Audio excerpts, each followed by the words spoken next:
भारतीय संविधान की अनुसूची जो देख रहे हैं, भारतीय संविधान की अनुसूची, इसमें से सबसे प्रथम अनुसूची है। इसमें भारतीय संघ के घटक राज्य मतलब 28 राज्य और 8 केंद्र शासित प्रदेश का उल्लेख किया गया है। यानी प्रथम अनुसूची जो है, प्रथम अनुसूची में इसमें जो है भारतीय संघ के 28 राज्य और 8 केंद्र शासित प्रदेश का उल्लेख किया गया है। तो मान लीजिए क्वेश्चन आएगा कि प्रथम अनुसूची किससे संबंधित है, तो इसमें तो इस आंसर होगा कि इसमें भारतीय संघ के 28 राज्य और 8 केंद्र शासित प्रदेश का वर्णन किया गया है। नोट में दिया है संविधान के 69वें संविधान के द्वारा, मतलब 69वें संविधान में संशोधन जो किया गया था 69, मतलब 69वें संविधान संशोधन के द्वारा दिल्ली को जो है राष्ट्रीय राजधानी क्षेत्र का दर्जा दिया है। पहले दिल्ली जो है भारत की राजधानी नहीं थी, पहले थी कलकत्ता, बाद में वहाँ से दिल्ली चेंज किया गया किसमें, 69वें संविधान संशोधन के द्वारा। फिर द्वितीय अनुसूची है। द्वितीय अनुसूची किससे संबंधित है, द्वितीय अनुसूची में देख लीजिए, इसमें कह रहा है कि इसमें भारतीय राज्य व्यवस्था के विभिन्न पदाधिकारी, मतलब जितने भी ऑफिसर हैं, पदाधिकारी हैं, राष्ट्रपति, राज्यपाल, लोकसभा के अध्यक्ष और उपाध्यक्ष, राज्यसभा के सभापति और उपसभापति, विधानसभा के अध्यक्ष और उपाध्यक्ष, विधान परिषद के सभापति और उपसभापति, उच्चतम न्यायालय और उच्च न्यायालयों के न्यायाधीश और भारत के नियंत्रक महालेख परीक्षक को प्राप्त होने वाले वेतन और भत्ते का, पेंशन का उल्लेख किया गया है। तो कुल मिला के जो है इसमें जो कहने का मतलब है, द्वितीय अनुसूची में कुल मिला के जितने भी जो है हमारे ऊपर में जितने भी मतलब राष्ट्रपति, राज्यपाल, लोकसभा के अध्यक्ष और उपाध्यक्ष, इससे क्वेश्चन पूछता है कि जो है द्वितीय अनुसूची में किनका किनका जो है वेतन का वर्णन किया गया है, इनमें से किनका नहीं किया गया, 4 ऑप्शन दे के पूछ सकता है। तो इसको आपको ध्यान रखना है कि राष्ट्रपति, राज्यपाल, लोकसभा का अध्यक्ष और उपाध्यक्ष, राज्यसभा के सभापति और उपसभापति, विधानसभा के अध्यक्ष और उपाध्यक्ष, विधान परिषद के सभापति और उपसभापति, उच्चतम न्यायालय और उच्च न्यायालय के न्यायाधीश और भारत के नियंत्रक मालिक परीक्षक आदि को प्राप्त होने वाले वेतन, भत्ते और पेंशन आदि का उल्लेख किया गया है। तृतीय अनुसूची, तृतीय अनुसूची को देखिए तो इसमें जो है विभिन्न पदाधिकारियों को देखिए वेतन तो द्वितीय में दे दिया गया, तो वेतन दे दिया गया, तो अब उनको जो है शपथ का बात किया गया है। तृतीय में वेतन आपको मिला है तो आप शपथ लीजिए कि मतलब तृतीय में कहना होगा। दूसरा नंबर में जो आपको वेतन मिल गया, तो तीसरा नंबर में है कि आप शपथ लीजिए कि हम जो है सही तरीके से काम करेंगे, जिसमें जानते हैं कि विभिन्न जो है मंत्री जो है अपना शपथ लेते हैं। तो इसमें विभिन्न पदाधिकारियों से मंत्री, उच्चतम एवं उच्च न्यायालय के अधीश द्वारा पद ग्रहण करने के समय ली जाने वाली शपथ का उल्लेख, यानी दूसरा में जो है ये जो है इनको वेतन का दिया जा रहा है अनुसूची में, तीसरा में जो है शपथ है नीचे में। उसके बाद देखिए आगे चलते हैं चौथी अनुसूची में। तो चौथे अनुसूची में जो है, चौथी अनुसूची में इसमें विभिन्न राज्यों और संघीय क्षेत्रों की राज्यसभा में प्रतिनिधित्व का वर्णन किया है। इसमें कह रहा है कि चौथी अनुसूची में जो राज्यसभा में, राज्यसभा का जो सीट होता है विभिन्न मतलब राज्य से और संघ केंद्र शासित प्रदेश से, वो उसी को संघीय क्षेत्रों को बताया गया है। तो उसमें कितने किस राज्य से सीट होंगी ये बताया गया, और कितने मतलब केंद्र शासित प्रदेश से सीटें होंगी वो बताया गया है चौथी अनुसूची में।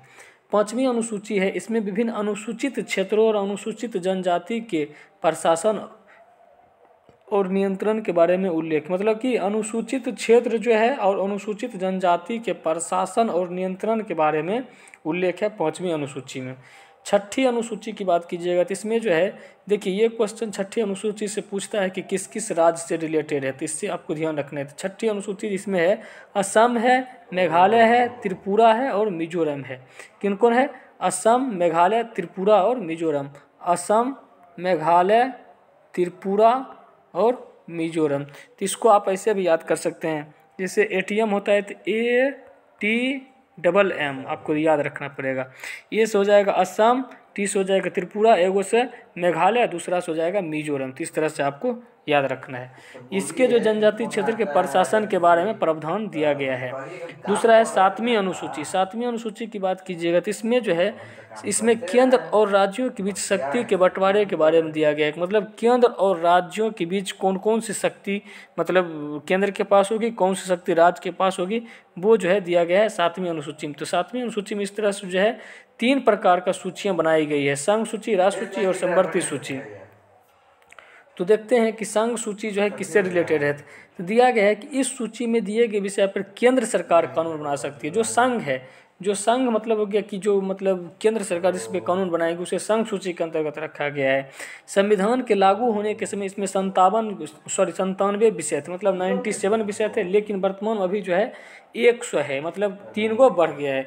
अब है संघ सूची के कुछ महत्वपूर्ण विषय है, जैसे देश की प्रतिरक्षा, यानी देश की रक्षा की बात हो, विदेशी मामला का बात हो, ऐसे भी देश की प्रतिरक्षा की जब भी बात होती है तो केंद्र सरकार निर्णय लेती है, जैसे रक्षा मंत्री बहुत हैं, उसके बाद विदेश मंत्री बहुत तरह, फिर विदेशी मामले जो है, फिर युद्ध है, शांति है, रेल, डाक तथा तार, मुद्रा, बैंकिंग, परमाणु शक्ति, इस सभी का जो है ऐसे भी जो है सब रिलेटेड किससे, संघ सूची से। दूसरा है राज्य सूची। अब राज्य सूची की बात कीजिएगा तो इस सूची में दिए गए विषय पर राज्य सरकार कानून बनाती है। राष्ट्रीय हित से संबंधित होने पर केंद्र सरकार भी कानून बना सकती है। अगर बात होगी कि अगर राष्ट्रीय हित से रिलेटेड बात होगी तो केंद्र सरकार भी कानून बना सकती है। तो संविधान के लागू होने के समय, जिस टाइम जो है संविधान लागू हुआ था, तो संविधान के लागू होने के समय इसके अंतर्गत जो है 66 यानी 66 विषय थे, लेकिन वर्तमान में जो है अभी 61 विषय है। वर्तमान में कितने हैं, 61। तो 5 जो है इसका मतलब कहीं ना कहीं गया है, तो वो देखते हैं। तो राज्य सूची में शामिल कुछ विषय जैसे है जो शांति और व्यवस्था, पुलिस, जेल, स्थानीय शासन, कृषि, जनन स्वास्थ्य, राज्य के अंदर होने वाली व्यापार, न्याय विभाग इत्यादि, मतलब ये सभी जितने हैं ये सभी राज्य सूची के अंतर्गत है। अब है समवर्ती सूची। समवर्ती सूची, इसके अंतर्गत दिए गए विषय पर केंद्र एवं राज्य दोनों सरकारें कानून बना सकती है, मतलब केंद्र भी बना सकती है और राज्य भी बना सकती है, परंतु कानून के विषय समान होने पर केंद्र सरकार द्वारा बनाया गया कानून ही मान होता है। देखिए, कानून बनाएगा दोनों, कानून बना सकता है दोनों, लेकिन परंतु कानून के विषय समान होने पर केंद्र सरकार द्वारा बनाया गया कानून ही मान होगा, मतलब केंद्र सरकार को ज़्यादा वैल्यू दिया गया। ये क्वेश्चन ध्यान रखना है कि दोनों मतलब समवर्ती सूची पर दोनों कानून बनाएगा, लेकिन केंद्र सरकार का निर्णय ही फाइनल माना जाएगा। तो यह राज्य सरकार द्वारा बनाए गए कानून केंद्र सरकार के कानून बनाने के साथ में ही समाप्त हो जाती है। संविधान के लागू होने के समय समवर्ती सूची में 47 विषय थे। देखिए, वो जो 5 जो थे वो जो राज्य सूची में थे, वो राज्य सूची से 5 निकाल के जो उसको समवर्ती सूची में दे दिया गया है। तभी तो देख रहे हैं कि जिस टाइम संविधान जो है लागू हुआ था उस टाइम 47 विषय थे, लेकिन जो अभी कितने हैं, 52 विषय हैं, यानी 52 विषय हो गए। समवर्ती सूची के कुछ प्रमुख विषय है दीवानी और फौजदारी कानून एवं प्रक्रिया, विवाह तथा तलाक। देखिए, ये याद रखिएगा, विवाह तथा तलाक ये समवर्ती सूची, इस पे केंद्र भी फैसला ले सकता है, राज्य भी ले सकता है। शिक्षा जो है केंद्र और राज्य दोनों ले सकता है। आर्थिक नियोजन, बिजली, समाचार पत्र, श्रमिक संघ और वन, ये फॉरेस्ट है, लेबर मतलब लेबर पार्टी वाला जो है लेबर का यूनियन, समाचार पत्र, ये सभी किससे, समवर्ती सूची। इस पे जो है राज्य और केंद्र दोनों जो अपना कानून बना सकती है, लेकिन अगर राज्य और केंद्र दोनों कानून बनाती है, लेकिन ज़्यादा मान्यता अगर केंद्र बना देती है तो केंद्र का ही माना जाएगा। अब है 8वीं अनुसूची। 8वीं अनुसूची में जो है, 8वीं अनुसूची में इसमें भारत की 22 भाषाओं का उल्लेख किया गया है।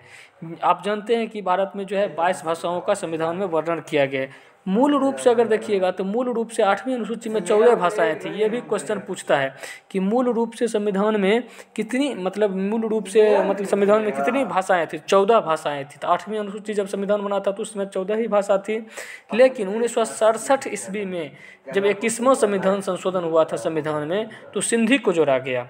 सिंधी भाषा को कब जोड़ा गया, 1967 ईस्वी में 21वां संविधान संशोधन में, और 1992 ईस्वी में 71वां संविधान संशोधन में कोंकणी, मणिपुरी तथा नेपाली 3 भाषा को जोड़ा गया। तो हो गया कितने, एक तो सिंधी, ये हो गया कोंकणी, मणिपुरी, नेपाली, जो 92 में जोड़ा गया 1992 में, तो ये 4 हो गया, यानी जो है 14 4 18 हो गया। और 2003 ईस्वी में बात कीजिएगा तो वो हुआ था 92 संविधान संशोधन। जब 92 संविधान संशोधन 2003 ईस्वी में हुआ था तो उसमें मैथिली, संथाली, डोगरी और बोडो 8वीं अनुसूची में शामिल किया गया। इस तरह से कितने हो गए, 4 और बढ़ गए, तो 22 भाषा हो गया टोटल। तो ये आपको याद रखना है कि कब किस ईस्वी में लागू हो गया था, मतलब किस ईस्वी में और किस संविधान संशोधन में किस किस भाषा को दिया गया है। तो जिस तरह से दिया गया कि 71वां संविधान संशोधन में कोंकणी, मणिपुरी तथा नेपाली, 92वां संविधान संशोधन में मैथिली, संथाली, डोगरी, बोडो 8वीं अनुसूची में शामिल किए गए। अब है 9वीं अनुसूची। 9वीं अनुसूची में संविधान में यह अनुसूची प्रथम संविधान संशोधन अधिनियम 1991 ईस्वी के द्वारा जोड़ी गई है। देखिए, 9वीं, पहले 8 ही अनुसूची थी, लेकिन जब 9वीं अनुसूची की बात आई तो संविधान में मूल संविधान जो लागू हुआ था उसमें 8 अनुसूची थे, लेकिन बाद में जो है बाद की बात कीजिएगा तो 1951 ईस्वी में जो प्रथम संविधान संशोधन हुआ, इसमें जो है 9वीं अनुसूची जोड़ी गई। इसके अंतर्गत राज्य द्वारा संपत्ति के अधिग्रहण की विधियों का उल्लेख किया गया। संपत्ति के अधिग्रहण की विधियों का उल्लेख किया गया है। इस अनुसूची में सम्मिलित विषयों को न्यायालय में चुनौती नहीं दी जा सकती है। वर्तमान में इस अनुसूची में 284 अधिनियम है। ये संपत्ति का अधिग्रहण वाला क्या है, जैसे मान लेते हैं कि पहले जो है कि संपत्ति को जो है कोई मतलब प्राइवेट आदमी नहीं देना चाहता, जैसे किसी सरकारी काम के लिए सरकार को मतलब लेना रहता था तो नहीं दिया जाता था। अगर सरकार उस तरह से अगर ले भी लेती थी तो उस पर जो है बाद में फिर वो मतलब बहुत ढंग का बात, कोर्ट केस दुनिया जहान होता था, जिसके कारण जो है एक ऐसी अनुसूची बना दिया जिसमें जो सरकार को अगर उस ढंग का लगे तो वो ले सकता है, लेकिन उसके बदले में आपको जो है जो उसका होगा आपको दिया जाएगा, लेकिन उसके लिए आप जो है न्यायालय में चुनौती नहीं दे सकते। ये भी कानून दिया गया है। नोट में दिया गया है कि अब तक यह मान्यता थी कि संविधान की 9वीं अनुसूची में सम्मिलित कानून को न्यायिक समीक्षा नहीं की जा सकती है, लेकिन 11 जनवरी 2007 ईस्वी के संविधान पीठ के एक निर्णय द्वारा यह स्थापित किया गया कि 9वीं अनुसूची में सम्मिलित किसी भी कानून को इस आधार पर चुनौती नहीं दी जा सकती है कि वह मौलिक अधिकारों को उल्लंघन करता है तथा उच्चतम न्यायालय इस कानून को समीक्षा कर सकता है। और मतलब नोट में यह दिया गया है। अब है 10वीं अनुसूची। 10वीं अनुसूची की बात कीजिएगा तो 10वीं अनुसूची जो है यह संविधान में 52वें संविधान संशोधन 1985 ईस्वी में, ये डेट याद रखिएगा कि 10वीं अनुसूची कब आया था, तो 1985 ईस्वी में 52वें संविधान संशोधन के द्वारा जोड़ी गई है। इसमें दल बदल से संबंधित प्रावधानों को लेकर, ये दल बदल जो होता है जैसे कि बीजेपी का पार्टी आरजेडी में चला जा रहा है, आरजेडी का बीजेपी में जा रहा है, कांग्रेस का जा रहा है बीजेपी में, इसका जा रहा है उसमें, तो ये दल बदल वाला कानून 10वीं अनुसूची 1985 ईस्वी से स्टार्ट। 1985 से पहले जो जिस पार्टी का नेता था उसी पार्टी में रहता था, लेकिन अब जो है इस ढंग की बात नहीं रहा है। अब क्या हो गया है कि अब जो है जिसको जिधर मन है उधर अपना जाता आते रहता है। इस तरह से 10वीं अनुसूची संबंधित दल बदल से। 11वीं अनुसूची की बात कीजिएगा तो यह अनुसूची संविधान में 73वें संवैधानिक संशोधन 1993 के द्वारा जोड़ी गई है। इसमें पंचायती राज संस्थाओं को कार्य करने के लिए 29 विषय प्रदान किए गए। ये भी बहुत इंपॉर्टेंट है। 11वीं अनुसूची किससे रिलेटेड, एक तो पंचायती राज है। पंचायती राज से मतलब गांव में जो मुखिया, सरपंच, वार्ड ये सभी जो होते हैं उससे रिलेटेड है। और इसमें जो है 29 विषय प्रदान किए गए हैं 11वीं अनुसूची में। अब है 12वीं अनुसूची। 12वीं अनुसूची की बात कीजिएगा तो 12वीं अनुसूची में क्या है, यह अनुसूची संविधान में 74वें संविधान संशोधन 1993 के द्वारा जोड़ी गई है। इसमें शहरी क्षेत्र की स्थानीय स्वशासन संस्थाओं को कार्य करने के लिए 18 विषय प्रदान किए गए। देखिए गांव में तो पंचायती राज यहाँ देखे थे 11वीं संविधान संशोधन में जोड़ा गया था, 11वीं अनुसूची में 73वें संविधान संशोधन में जो कि 1993 में, इसमें तो गांव में पंचायती राज है। लेकिन शहर में जो है इसके जस्ट जो है एक अगला संशोधन हुआ था संविधान में जो 74वां संवैधानिक संशोधन है, उसमें जो है अब शहर के क्षेत्र में जो है स्थानीय स्वशासन को कार्य करने के लिए 18 विषय प्रदान किया गया है। तो इस तरह से आपको याद रखना है कि 11वीं अनुसूची में जो है जो पंचायती राज से रिलेटेड है उसमें 29 विषय प्रदान किए गए हैं, और जो 12वीं अनुसूची है इसमें 18 विषय प्रदान किए गए हैं, और यह शहरी क्षेत्र में लगते हैं, और ये 11वीं अनुसूची ग्रामीण क्षेत्र में लगते हैं। तो इस तरह से आपको याद रखना कि ये 73वें संवैधानिक संशोधन है, ये 74वें संविधान संशोधन है, लेकिन दोनों का जो है इस भी सेम है। इस तरह से जो है हम जो है अनुसूची का चैप्टर ख़त्म किए हैं। अब अगला चैप्टर आता है देशी रियासतों का भारत में विलय। तो देशी रियासतों का भारत में विलय जो है, देशी रियासतों का भारत में विलय हम अगर पढ़ें तो इसमें जो है दिया गया है कि रियासतों को जो है भारत में सम्मिलित करने के लिए सरदार वल्लभ भाई पटेल के नेतृत्व में रियासती मंत्रालय बनाया गया। ये क्वेश्चन आपको याद रखना पड़ेगा हर हाल में, क्योंकि क्वेश्चन में कई बार पूछ लिए जाते हैं कि देशी रियासतों का भारत में विलय जो है किसके नेतृत्व में किया गया था, सरदार वल्लभ भाई पटेल। ये सरदार जी जो थे, सरदार वल्लभ भाई पटेल जी, इन्होंने जो है देशी रियासत पहले जो भी मतलब राजा रजवाड़े वाले थे उनको जो है भारत में विलय के लिए मतलब नेतृत्व किए थे। अब दिया गया है कि जूनागढ़ रियासत को जनमत संग्रह के आधार पे, जूनागढ़ रियासत जो था इसमें जनमत संग्रह मतलब सभी आदमी से मत लिया गया, जनमत लिया गया, मतलब एक प्रकार से पूछ के किया गया कि मतलब किस तरह से आप तैयार हैं क्या है नहीं है। इसी तरह से हैदराबाद की रियासत को पुलिस की कार्रवाई से, मतलब हैदराबाद को पुलिस के डंडे के लाठी के चोट से, मतलब ये समझिए जिस तरह से भी समझ सकते हैं, समझिए कि हैदराबाद की रियासत को पुलिस के कार्रवाई के माध्यम से, और जम्मू कश्मीर को रियासत को विलय पत्र पर हस्ताक्षर के द्वारा भारत में मिलाया गया। ऐसे भी सुनेंगे कि जम्मू कश्मीर में जो है विलय पत्र पर पहले उसको हस्ताक्षर करवाया, उसके बाद जो है भारत में मिलाया। शुरू से जम्मू कश्मीर बहुत न नाटक करता है, अभी भी कर ही रहा है। तो आप देख ही रहे हैं कि वहाँ का आदमी जो है बहुत तरह का बात करती है, हमारे सेना को सपोर्ट नहीं करना चाहती। इसी तरह से इसमें दिया गया है कि पहले भी इसी तरह का हालत बना हुआ था।